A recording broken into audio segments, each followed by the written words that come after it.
Here we go. So I'm excited that you're all on this call. I'm Pita Brooks, and I'm the Executive Director at Akron Soul Train.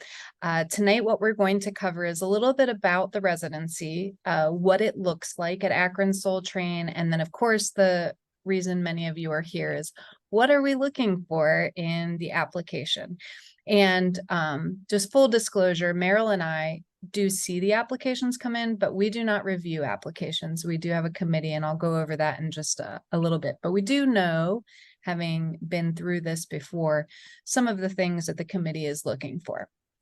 So what does a residency at Akron Soul Train, or AST as I like to shorten it, look like? So as you all know, we're a multidisciplinary residency, meaning we accept all artists of all disciplines. So that could be writing, performance, music, literature, visual arts, of course. And what this is a month-long exploration and creation of new work. So we are providing a stipend for artists to create a new body of work that they will then present to the public.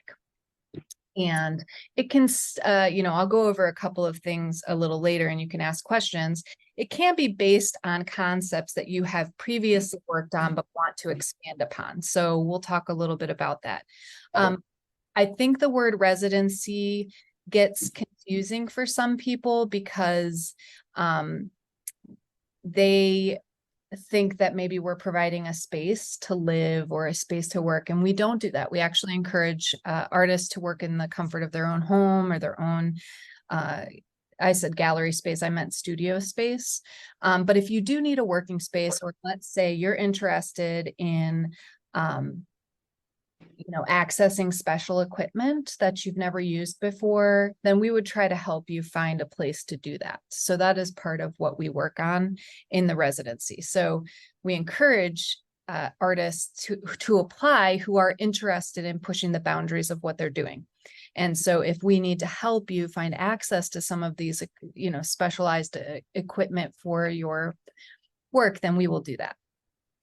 That's something. So what is the benefit of doing a residency with us? Well, obviously we want to provide you some time. We give you a financial stipend of $1,000. We give you resources, meaning we can provide places for you to work to create the new body of artwork if you need. And then we send out press releases. We do all that we can to market you as an artist. And there's opportunities to engage with Akron community at large, because you'll hear a little bit later that we do ask artists to create a program for the greater Akron community. And then, of course, there's always opportunities to meet new people, artists, curators. We try to have events where you're getting seen, you're getting recognized, and you're meeting people that might be able to further your practice. What we think about as Akron Soul Train is like we're the connectors to creating something larger for the artists who are applying for a residency with us. And anybody who has been an artist with us, we consider them part of our community. We call them alums. We want them to reach back out for support or for us to publicize things they're doing as a way to just, again, keep helping artists grow in what they're doing. That's really important to us. And then, of course, we help administratively. So we do help write things if we need to, find resources and collaborators, because if any of you have ever been to our gallery on Main Street, you know that it is a great place to show visual art. It's not the best necessarily for performance or dance unless you're doing something much smaller. And so we work to find collaborators for projects that are much larger. So that is something that you want to think about when you're writing your proposal, but we definitely have a lot of connections with area organizations in Akron. And so that is something that we do as an organization to support you. What it looks like if you are selected for a residency with us, you will use whatever month we determine to be the month that you create new work. Now, this does not mean that if your month is January, that you only can create work in January. You can create work for as long as you want. You could create work from the time you find out in December through January. Maybe your show's not till March. You could keep working on whatever it is you're doing. It's just that we want to select a time frame to say, okay, this is your month to really hone in on what you're doing and provide us with images. And you'll do an Instagram takeover one day on Instagram where you maybe talk about your process. So again, getting the community excited about your upcoming exhibition or performance or publication. And then we ask that you design some sort of community engagement, and I'll get more into detail about what this looks like, because I think this is the piece that really throws a lot of artists off, and it doesn't have to be challenging or difficult, and we're here to help you with that. So I will talk about that in just a little bit. But the outside of that month, your exhibition, your performance, your publication, those dates will be at a totally separate time. So don't think, oh no, I'm the January artist in residence and now I have to show my work in January, because you don't. You actually might be showing your work in June. So you do have extra time. So just remember that the creation of the work is your residency month, and the presentation of your work is at a totally separate time. And that's another thing I think artists get a little confused by. So I just want you to like consider that and think about that as you're planning what this might look like for you, or how you're even going to propose it.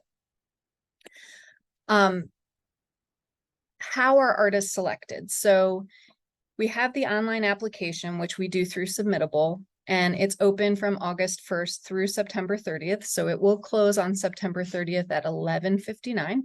So you want to get your application in before that date. If you miss that deadline, then you have to wait to apply the following year. And it's always open the same time frame, August 1st to September 30th, and it's $25 for the application fee.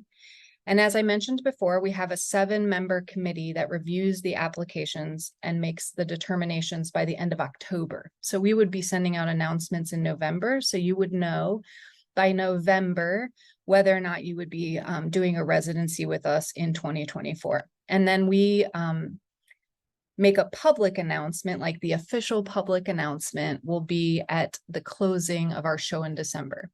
And so that's just general broad strokes about how artists are selected. And I'll go into a little bit more about what we're looking for. Just to give you an example of the 7 committee members this year, we always have 2 guest jurors every year. So we pick 2 new people, but the top section here, Arnie Tunstall is the director of galleries at the University of Akron. He's also a board member for Akron Soul Train. Jill Bacon-Madden, owner of Jilly's Music Room, also a board member, so really understands performance and music. Stephen Tomasco has an MFA in photography and is also an alum of this residency program, so knows, what we're looking for. And Stephen is actually the chair of the committee. Rick Rogers is the founder of Curated Storefront and an Akron arts advocate and a collector. Fran Ugaldi is the curator at the Institute for Human Science and Culture, and also teaches a museums and art archives certificate program at the University of Akron. And then we have 2 guest jurors this year. We have Diane Johnson. Diane is amazing. She's a writer, she's a visual artist, and she's the co-founder of the Black Artists Guild in Akron. And Benjamin Patrick, who runs Akron Recording Company, also a musician, also an alum, went through this program. So these are the people who are going to be reviewing the applications this year. So we try to find a sort of range of people from the community, people who have done a residency, people who have different kinds of skill sets, so that they can look at each artist uniquely, because it's can be challenging to compare a visual artist with a writer and that. So we want to have a good balance on our committee of people with those skill sets. So in our application, it is fairly straightforward, our application, and there are instructions under each of the questions, but some of the main application sections that you want to spend some time on would be the general artist statement. That's at the very beginning of the application, and it's really just a way to just briefly describe yourself as an artist. Share your philosophies, the kind of art that you already create. What are you doing? Are you a writer and now you want to do painting? Talk a little bit about, you don't want to talk about what you want to do for your proposal. You want to focus more on what you do currently, what your philosophies are, what your techniques are, and what your typical medium is that you work in. So just a very concise and brief artist statement about yourself. Then we get into, how will you use this residency? And that's more of the proposal. So describe in detail how you're going to utilize the resources provided and what kind of plans you have, the projects. And really one thing that I know the committee is very interested in hearing, and that's another question in the application, is how will this push your creative practice? How will you grow as an artist by getting this grant money? Because when we think about the work that we're doing at Akron Soul Train, we really believe that we are providing an opportunity for artists to grow in their practice. And so we're really, we want to hear how this residency will help you achieve that. And so that's something you really want to kind of hammer home, is just like, why do you want this residency and what is it going to do for you? So beyond just the plans, your project, what does it look like? How is it different from what you currently do? How is it new? What are you doing that's innovative? We just also want to hear about why Akron Soul Train, why this grant is going to help you get to your next step in your artistic career. So I want to step back and talk a little bit about community engagement. This is a question on the application, and what the community engagement piece is we want our artists to touch the community in some way. We know that you do that through your artwork, whatever your artwork might be, and your performances and your presentation, but we want you to even take your ideas a little further and engage the community in something outside of what you're doing in terms of presenting your work. So I'm going to give you some examples of this in just a minute, but we typically ask that the community engagement be done the month of your residency. So if your residency again is in January, we ask that you do the community engagement in January. However, this is very flexible. So if you're working with collaborators and they can't do it in January, or you really want to do something backdropped with your artwork, then we can move it around. So this is not set in stone. I don't want to limit what the project could be or what the community engagement could look like. So we try to schedule it during your artist in residence month, mostly because we want to have programming all year long and we want people to have a touch point with us every month. But if we have to move it, then we can move it. That's no big deal. Some of the past community programs, I'm sorry, I'm saying a lot. I don't need to do that. Artist talks. Artist talks are something I would kind of discourage you from putting down as your community engagement. It's not that we don't love having an artist talk. It's just that there are so many of them, and we really want to try to think of programming that would bring in somebody who might not know anything about art or might not be interested. So I like to think of the community engagement as a way to highlight the work you're doing through maybe cross-collaborative educational stuff. And what I mean by, again, I'm going to talk about some examples and I'll go into more detail about this, but you could do a workshop where you're teaching somebody a technique. And I think that that is more engaging for the public, honestly, than just sitting and listening to somebody. And maybe some of you can agree or not agree on that. Maybe you all love artist talks. I don't know, but it's not as engaging. But if you can pull the community in and get them to do something with you, then they leave with having had a memorable experience. And that really helps Akron Soul Train, because they go out and then talk about what a wonderful experience they had, and it brings them back to the organization. And we need to think about the people that we're serving, because without them, why are we doing what we're doing? So we want to really think about how we use our art to engage the community. And for some artists, that's difficult because they've never done this before. So that's where Meryl and I come in. We can oftentimes look at what you're doing, what you're saying about your artwork, and then think about how to create a program around it. So we encourage artists, even before you submit your application, if you are like hung up on this part of it, the community engagement, you should call us. Talk to us about what you're thinking about putting down for your proposal, and maybe we can give you some pointers on things that you could do as an artist that might really elevate your proposal, as we say, because you're doing something that's really collaborative or interesting or engaging for the public. So other artists, and I want to talk a little bit about, I'm going to skip past this slide. I want to talk a little bit about community engagement examples before I go back to what we're looking for. So here are some just quick images of some of the things that artists have done. So in the upper left, that's Shawnee Richards. She did an amazing installation. Her artwork was words. You can see if you're in the Akron area, actually, she has some work that she had in our show at the University of Akron right now, Emily Davis Gallery, but she did a panel discussion. And so a little more than an artist talk, she was talking about the weight of words.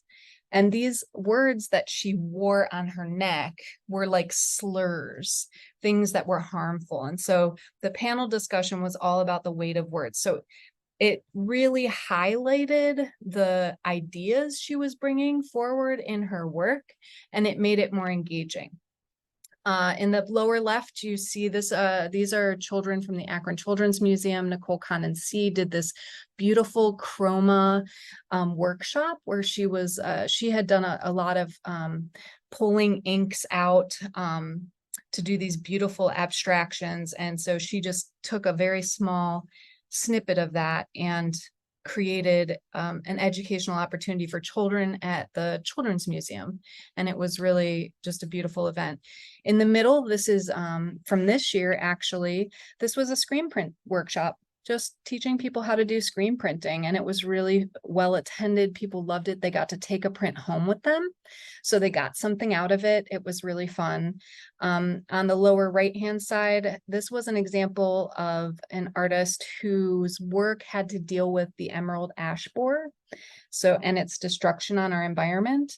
And we worked with the Summit County Metro Parks to do a discussion on the emerald ash borer. So unrelated to arts, we did this like cross collaboration activity with another organization. And it was really, it was super informative, and it brought public in that might not know a lot about art, but really love the environment. So it was a way to like bridge the gap between two sort of subsets of people. And so it was a really great program.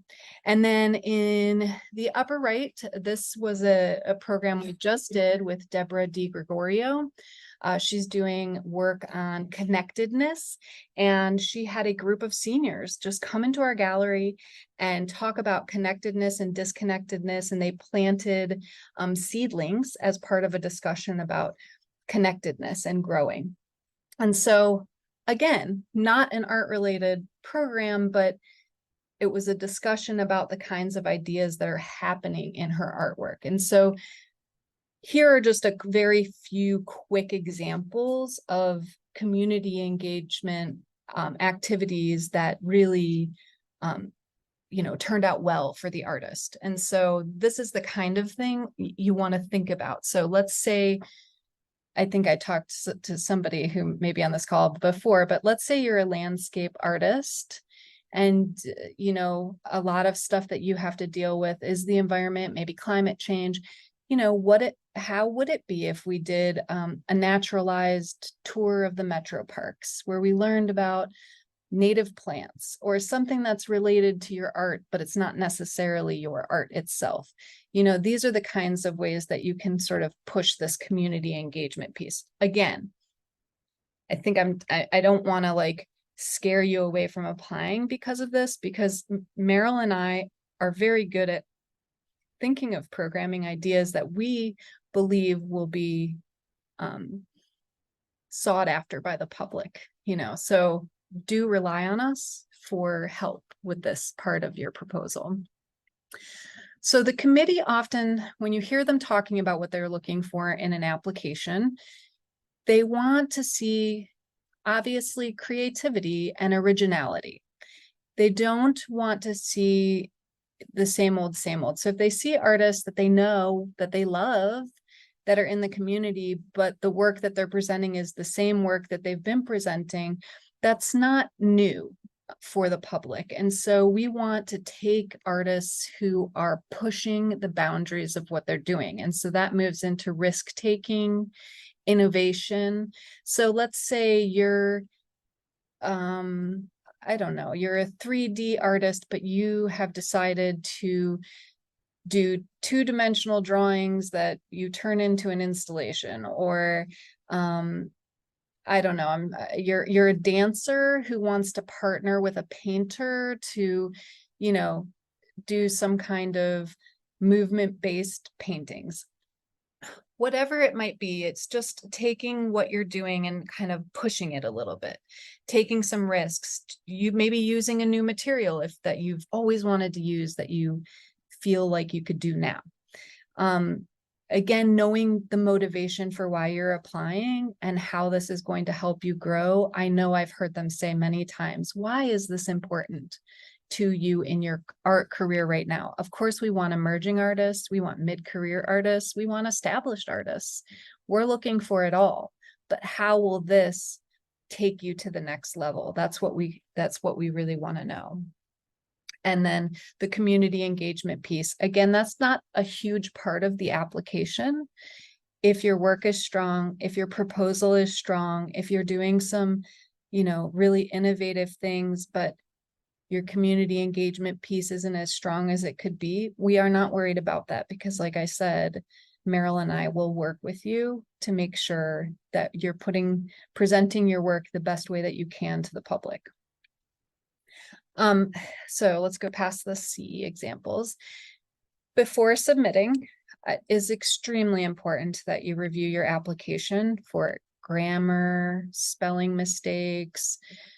Just have somebody look it over, you know, maybe even write it in Google, copy and paste it into the application when you're getting to those questions.